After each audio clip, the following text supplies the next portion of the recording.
hea koutou. Ça va? How's it going, all right? Ke te whakarongo mai koe koutou ki Isolation Blues. It's Monday. We're on the second week of level 3, and I hope you're managing well. And I hope some businesses are getting prepared, ready for full operation, and that the rest of us are maintaining our cautious bubbles and not hanging around at bars and, well, bars aren't open, but, you know, people will try beaches, playgrounds, and if you have to go to takeaways, just keep your distance, all right? All right, well, we've got Steve Lilliston calling in a while. He's going to be talking, obviously, about library matters and what you can do during this period now that the library's closed, and any services that the library has that might be of use to you. One of which, by the way, is the readings that various staff members have done of novels. At 10 o'clock this morning, here on Arrow FM, you'll hear, be about episode 11 of The Princess of Mars, Edgar Rice Burroughs novel. Hey, let's have some music. Got a CD by a woman called Maria Volonté. She's from Argentina, Buenos Aires. And I have chosen for you El Último Café, Maria Volonté.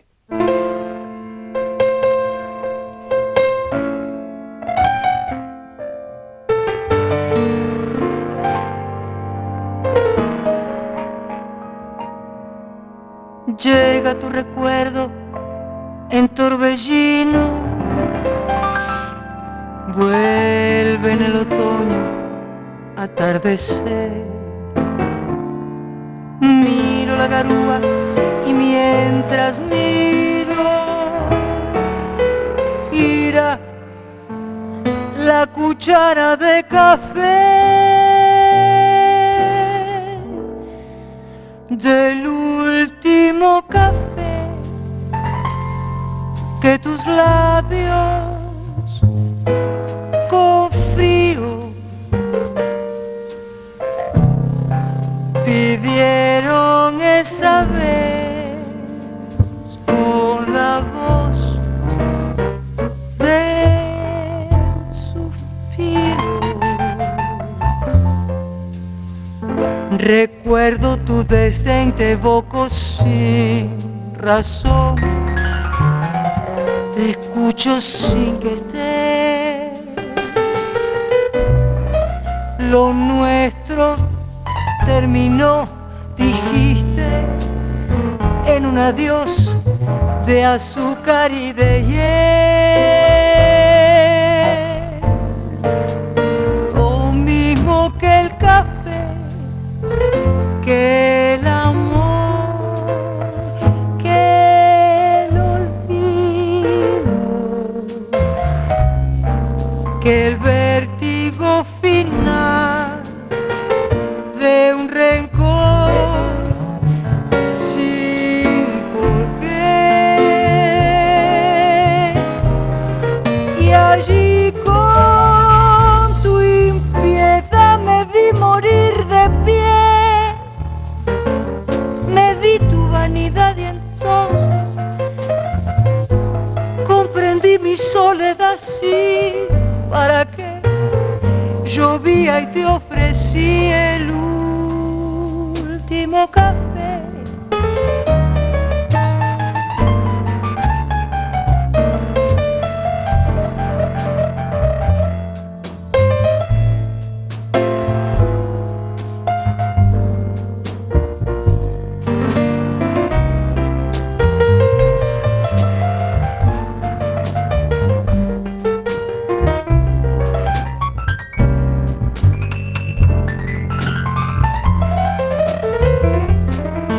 Recuerdo tu desdén, te evoco sin razón, te escucho sin que estés.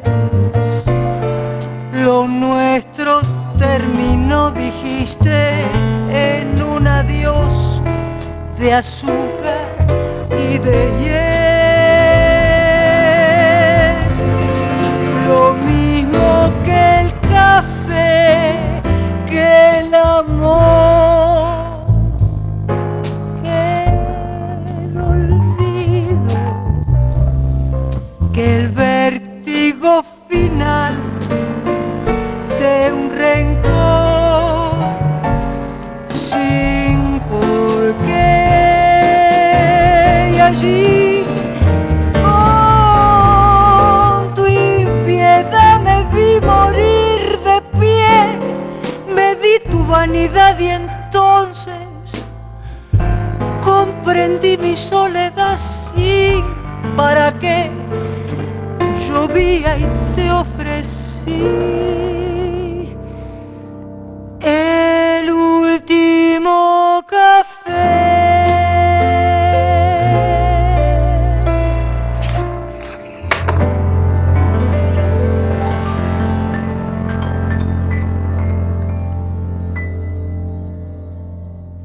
That's Maria Volonté, El Último Very Café. nice. And isn't it? There's Steve Lilliston. Bang on cue, mate. Good to see you. Bonjour, Michael. How are you? Yeah, bonjour. Of course, that was Portuguese, you know. Oh, curses. So, curses. You don't know how to say hello in Portuguese. I got a feeling it's probably very close to Buenos Dias. Could be. Look, there you are, all ready to tell us about books and our library and what to do now that it's not open. Indeed. Oh, I'll have to put my glasses back on because I can't see you. There we go. Okay, that's probably a blessing. Good morning, Michael. Thank you for giving me the opportunity to just go through a couple of things. Do you mind if I thought what I'd do is, first of all, go through a couple of things, then I can talk about some books that are coming into the library. And then sounds good to me, Steve. Chat after that. Okay. We'll get philosophical towards the end. Deep and heavy. Right. Okay. Just a few things. As you said, the library is obviously closed at the moment, but once they go from level 3 to level 2, they'll then reevaluate and be making a decision on how they will open, if they will open. I assume they're going to be open, but it's a case of how they do that.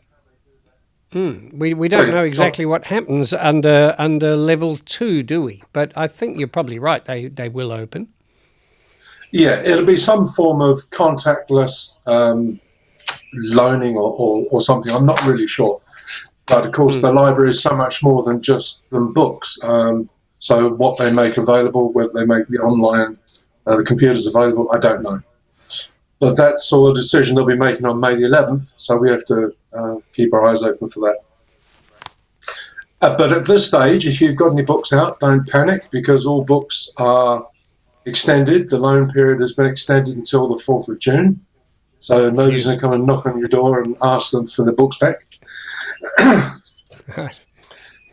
It's just a couple of things here. So big news is that the latest Lee Child, Jack Reacher novel is on its way, The Sentinel.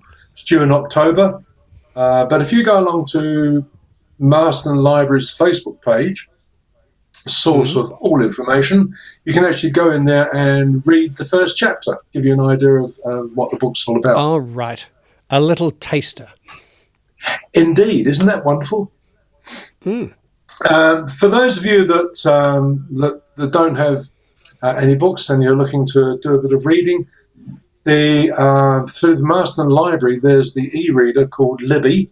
If you haven't heard of that, you can download it from your favourite app store, Libby, Libby. You then enrol yourself on the app and read a whole bunch of books that they have available for you online. What a fabulous service. Great. Isn't that great? Marston Library is just a fabulous resource, I think. Yeah. One of the other things they've offered is a thing called Lynda, Lynda. I've no idea why it's called Lynda, but I don't really care. Oh, really? I thought it was an acronym for something. Oh, curses! It probably is. It's probably Portuguese or something. Bound to be. It's Lynda is a website actually which is there to offer video courses on things like software development, design, and various other business skills that you might be interested in. So it's not just for the kiddies; it's for a more adult pursuit, educational pursuit. So if you go to the website, just Google Lynda and With a Y. and go with a Y. And have a look at that. You might be interested in that. You might not. A few other things on the Marston Library Facebook page for interest, specifically for the youngsters. There's a Creative Writers Club for youngsters. Great. There's also a Hell's Pizza reading challenge. If you read 7 books and do a review on them, you get a free pizza. So if you read lots and lots of books, you're going to have to watch your weight. Well, this is true. As you can see, I've done a few reviews myself. You're well read, are you? Well, very well read, very well pizzaed. So, yeah, but I thought that was a really neat thing, and that's a shout out for Hell's Pizza. Oh, I thought what a neat thing for them to do. Yeah.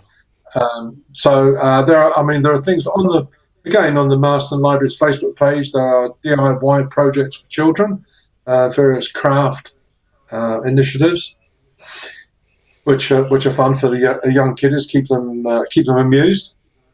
But there are other things like you can find out what the library staff are reading, see what books they're reading. So that's quite interesting. A whole bunch of other stuff. But I know what some of them are reading, Steve, because a number of the staff are reading books to be replayed here on Arrow FM.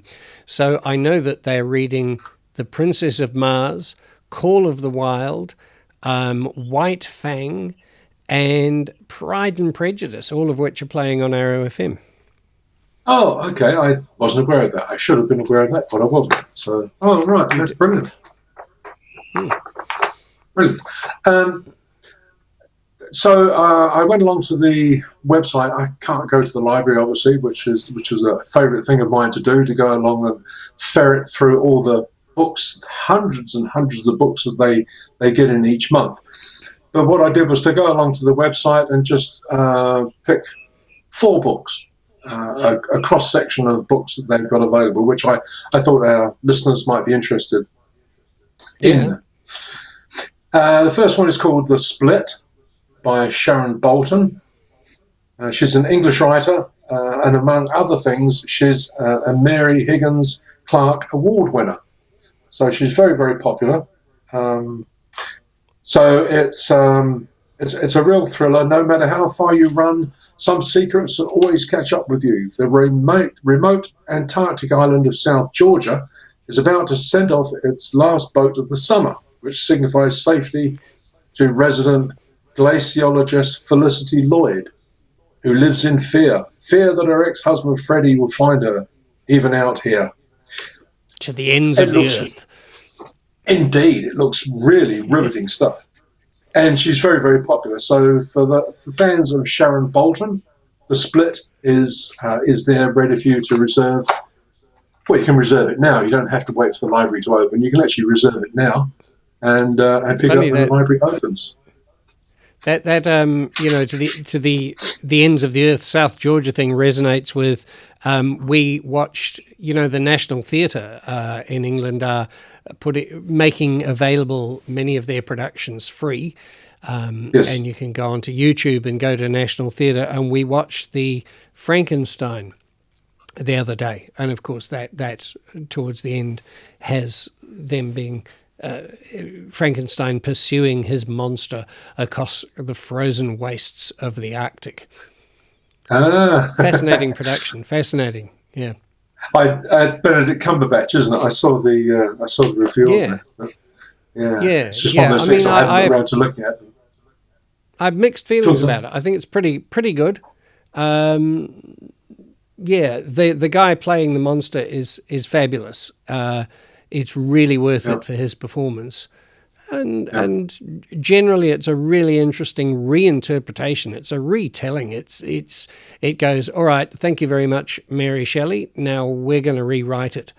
And fascinating. Well worth the look. You've done some good things with it. Yeah. I've seen a couple of things of National Theatre at Home, isn't it? Some of the things they've done, which have been really interesting. They've done a lot of very innovative things. And lots of magical things they do with the scenery, and it's just a fabulous thing they offer there, isn't it? What I've noticed is that they're a big fan of tilting sets. Ah, right. You know, okay. I've seen a number of things with the sets on an angle. It's a really interesting thing to look at. It reminds me back when I was an actor at Downstage Theatre, and the very first production at the Hannah Playhouse I was in, it was As You Like It. And the main piece of stage was so beveled and weirdly sloped, it was like a mushroom, that you practically had to wear cleats or sprigs to just stay on it, you know. Oh, really? It's a great thing for the audience to look at, but often quite perilous for actors. It's very challenging. I've done a couple of those, and it's very challenging, especially running up and running down. It does all sorts of horrible things to your legs. Oh, the muscles in your legs. Just, But yeah, good fun. Oh, good on you. Thank you for that. Very enlightening. Just a couple of more books I'd just like to go through. One is, I have a thing for doggy books. I call them doggy books. Books written from the vantage point of the dog. I just love that genre. Yeah. This one is called Rescue Dog Tales. A little play on words there. And this is by Michael Lindnord, who's a Swedish adventure racer. He's a what race. What does that mean? Yes, that's what it is. Do you know, I don't know. I looked everywhere to find out what it was, but it sounds very Swedish. I'm sure it has something to do with ice and toboggans and dogs, and has to be like a sled thing. Yeah, I will be late home tonight. I am on an adventure run. Yes. Maybe 3 weeks later. I did a rod or something like that. But anyway, he's a fascinating character, a motivational speaker, a former aspiring professional hockey player. Anyway, he does these books on dogs. And this one is about, it's like a series of short stories about rescue dogs. So that's, I'm looking forward to reading that. That should be a lot of fun. So that's Michael Lindnord. And a complete switcheroony. This one is another book which is called Victory in the Kitchen. And this is about the life of Winston Churchill's cook. Really? And yeah. Really fascinating, because this lady, it's the story of the 20th century through one woman's life and the food she cooked for Winston Churchill. It's a story of one Georgina Landmere, who worked hard, enjoyed her life, beginning in 1882. She ranged through life in the country, life in the town. She travelled, married, had children, successful career, saw herself as ordinary, but her accomplishments and the life she lived were anything but. And she was a nursemaid, and then she ended up cooking for Winston Churchill. So it's a culinary biography, life lived through food, from rural Berkshire to wartime London, via Belle Epoque Paris, Prohibition-era New York, through one eager eater and one skilled cook.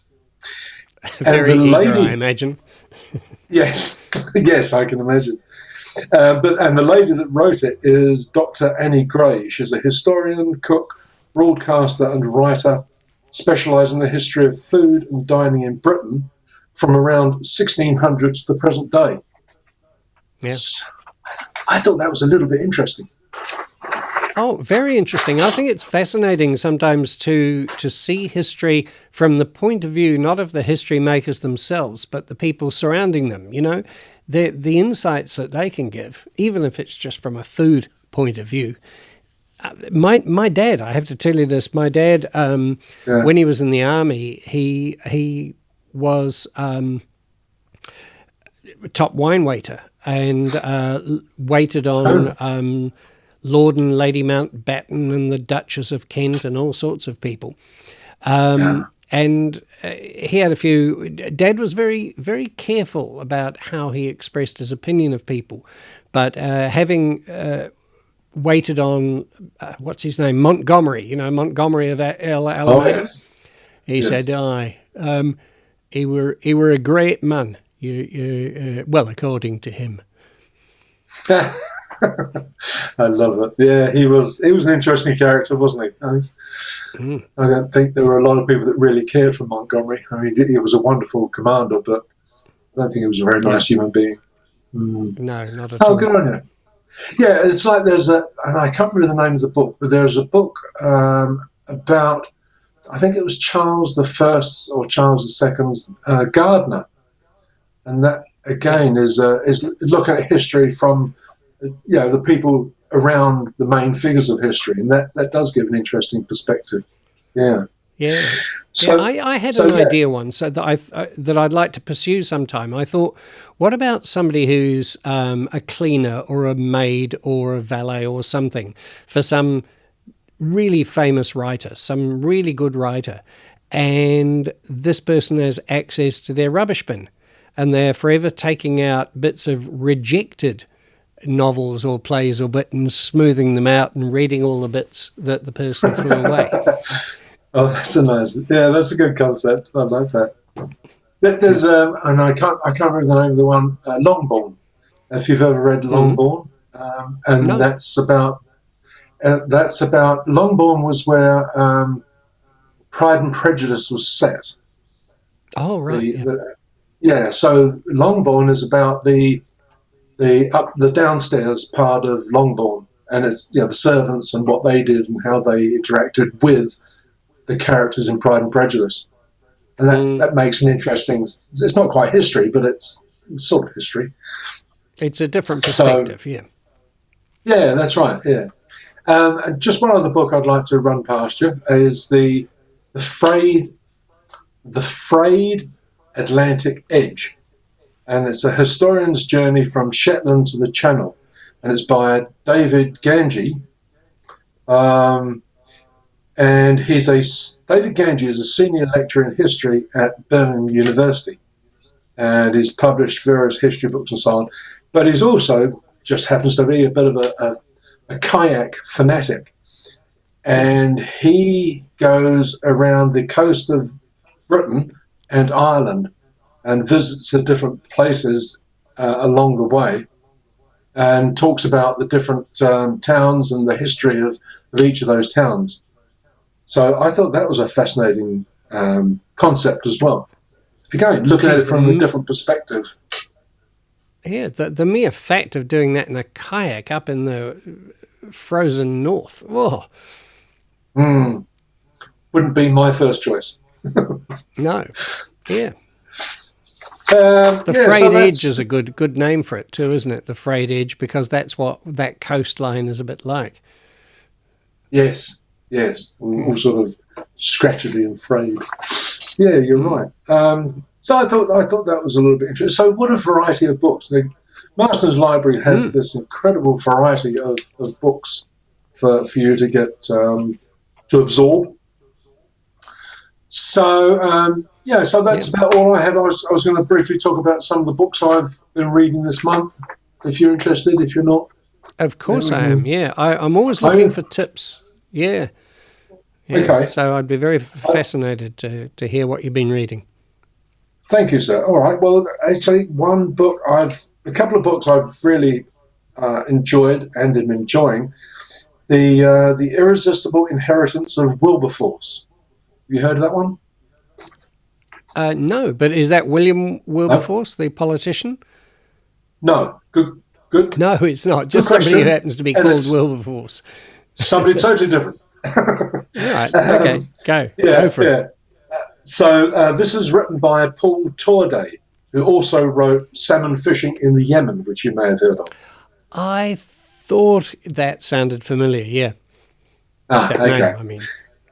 Yeah, but he's just a lovely writer, and he writes this book about a guy who's somewhat Aspergery. He's a software developer, and it's about his introduction to friendships, learning all about friendships, what friendships mean, and he falls in love, and he also falls in love not just with a person, a lady, but he also falls in love with wine.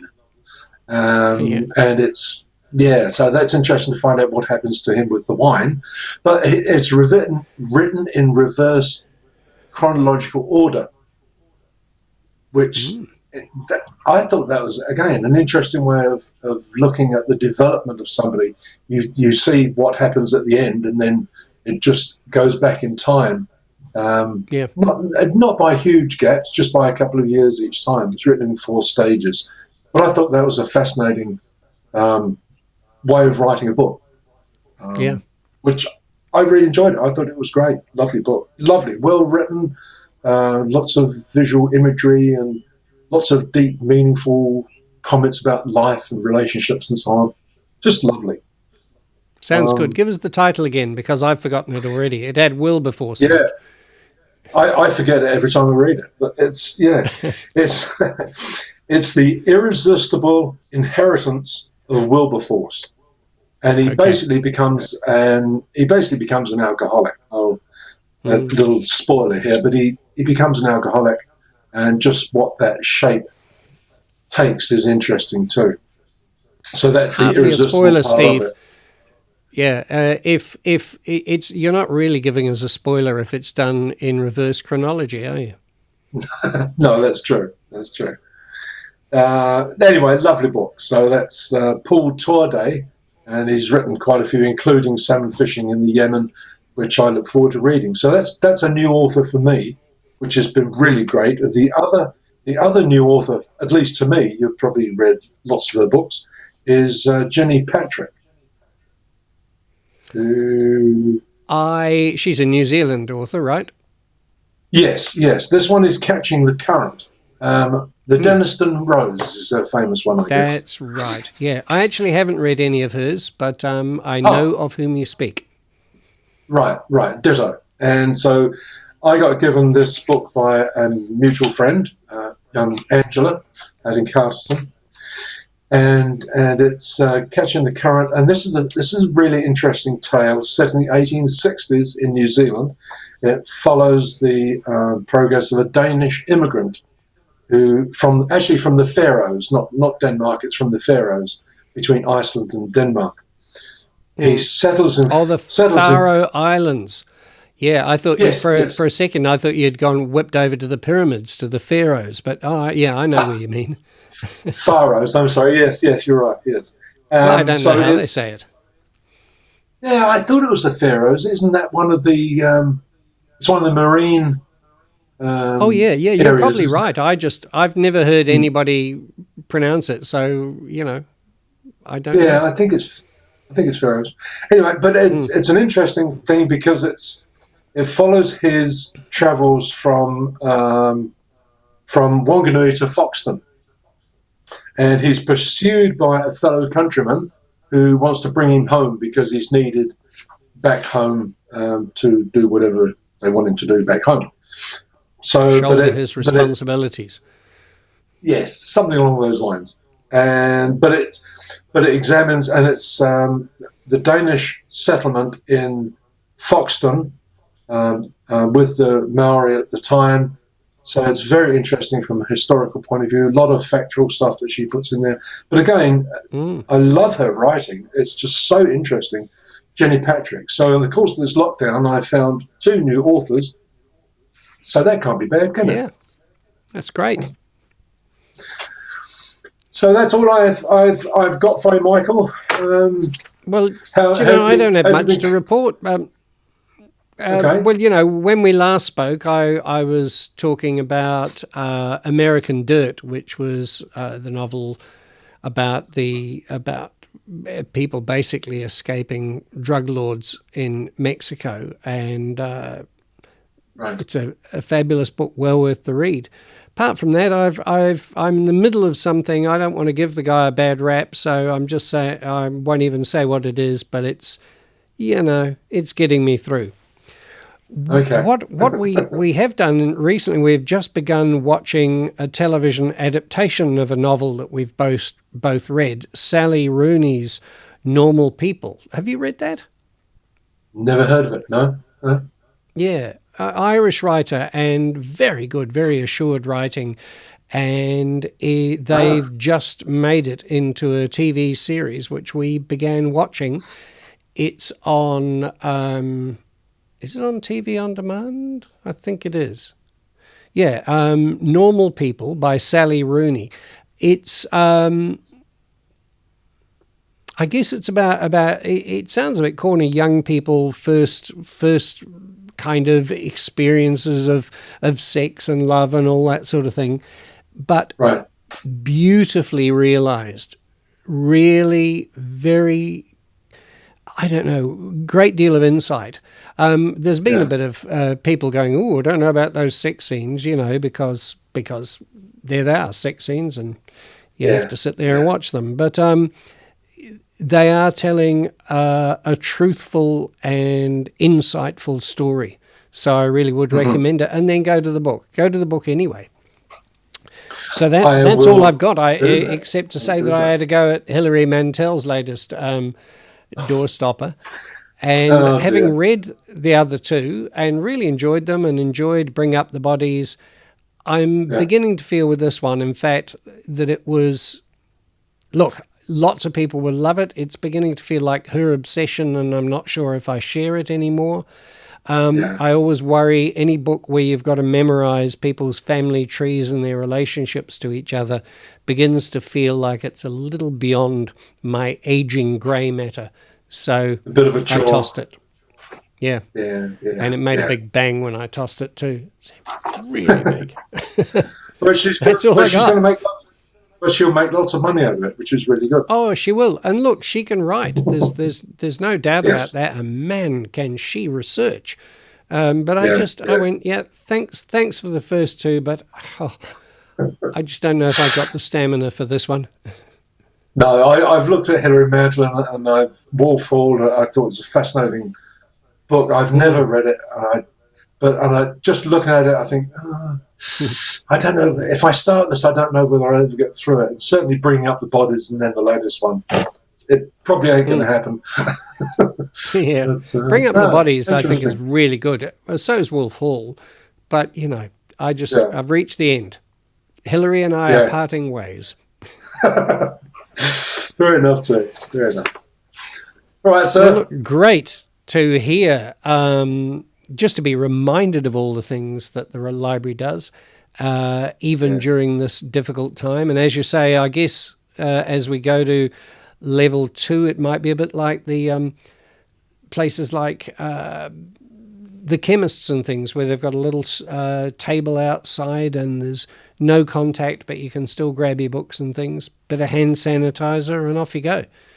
That's what I'm imagining. There'll probably be so many people allowed in, if they allow people in at all. It would be so many people at once and all that sort of thing. But sort of keep an eye on it, I guess. And if I could come back to you at some stage and maybe give you a bit of an update on that, that'd be good.